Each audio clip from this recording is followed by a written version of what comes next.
सारी उम्मत है और अली मौला के आगे आगे आगे चलने पे सारी उम्मत को इत्तफाक है।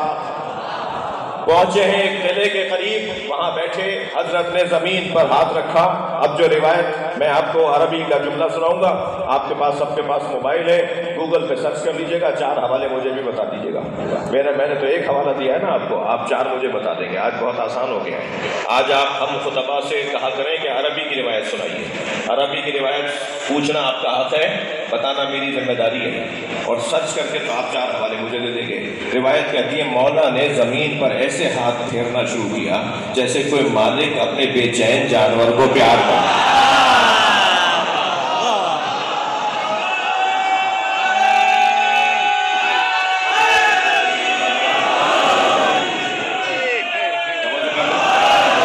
तवज्जो कर ली। अब वो जो अरबी का जुमला है वो क्या है? रिवायत कहती है मेरे मौला ने जमीन पर हाथ फेरते फरमाया मां लगे उसको दी फसकदत। मौला ने फरमाया तुझे क्या हो गया है? अली कह रहा है खामोश हो जा। जैसे ही मेरे मौला ने फरमाया ना खामोश हो जा, हिलती हुई जमीन रुक गई। आवाज देकर एक सहाबी ने फरमाया या अली ये कैसे मुमकिन है कि आपने जमीन के जलजले को रोक दिया? हजरत ने फरमाया तुमने कुरान का ये सूरा नहीं पढ़ा? इदा ज़ुलज़िलतिल अर्ज़ु ज़िलज़ालहा व अख़रजतिल अर्ज़ु अस्क़ालहा व क़ालल इंसानु मा लहा। जब जमीन झटके खाएगी और अपने अंदर की चीजें निकाल निकाल के बाहर फेंकेगी तो एक इंसान होगा जो उससे पूछेगा तुझे क्या हो रहा है? फरमाया वो इंसान मैं अली हूं।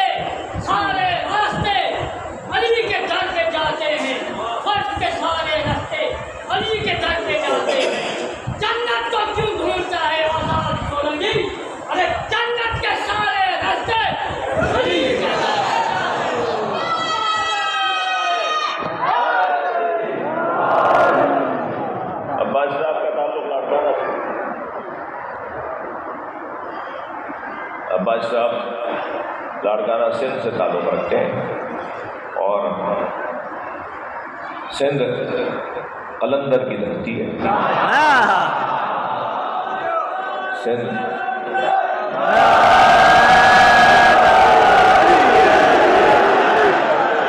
दोबारा लगाओ।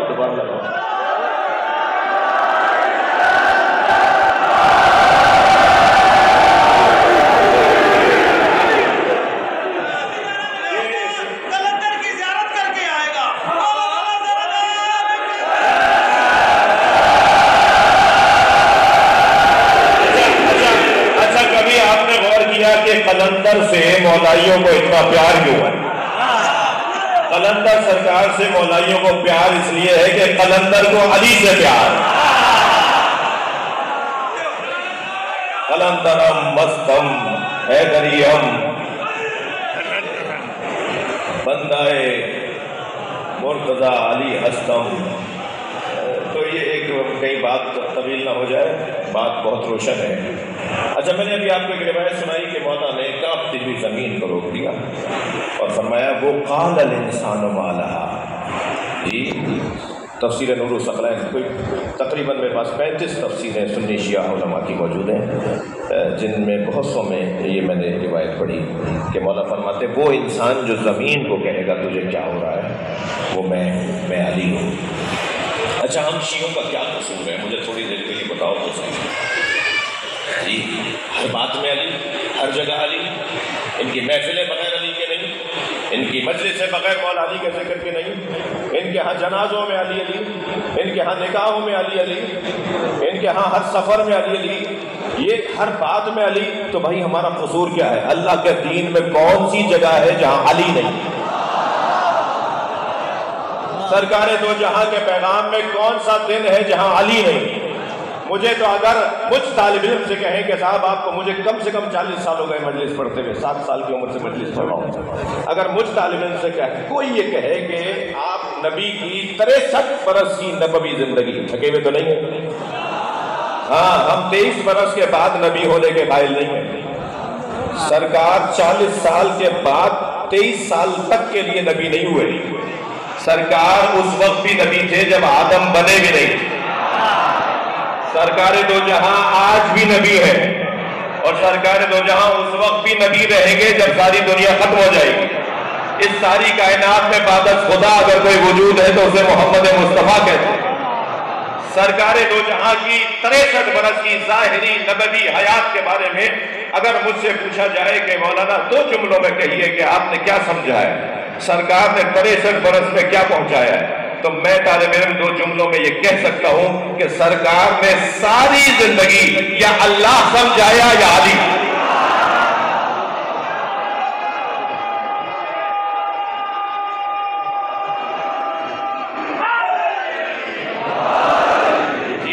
ये खुलासा है।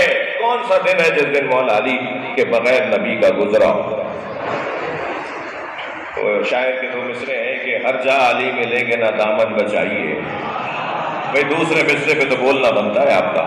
हर जा अली मिलेंगे ना दामन बचाइए, बचना अली से है तो जहन्नुम में जाए। हाँ, ये जमीन, ये आसमान, ये सब कुछ अल्लाह ने जिनके तसद्दुक में बनाया है। हम सब तो फैली बैठे हैं भाई, तो फैली लोग हैं। असली लोग यही घराना है, यही खानवादा असली खानवादा है।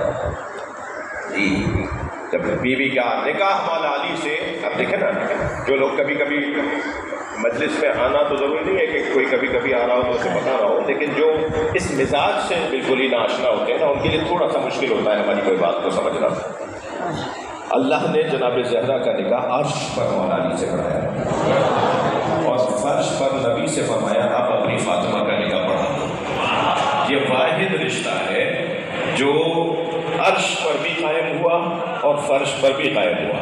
ये वाहिद रिश्ता है जो सिर्फ दुनिया में नहीं रहेगा बल्कि जन्नत में भी जनाब ज़हरा मौला अली की ज़ौजा रहेगी। हाँ, ये जरूरी नहीं है, ये जरूरी नहीं है कि आपकी ज़ौजाएं आपको जन्नत में भी मिले। जी, ये जरूरी नहीं है कि आपकी बेगमात आपको जन्नत में भी मिले।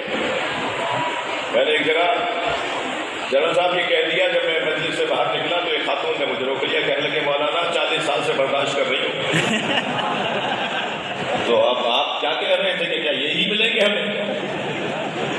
तो कुछ हाल तो मर्दों का भी अच्छा नहीं है और ख़वातीन भी।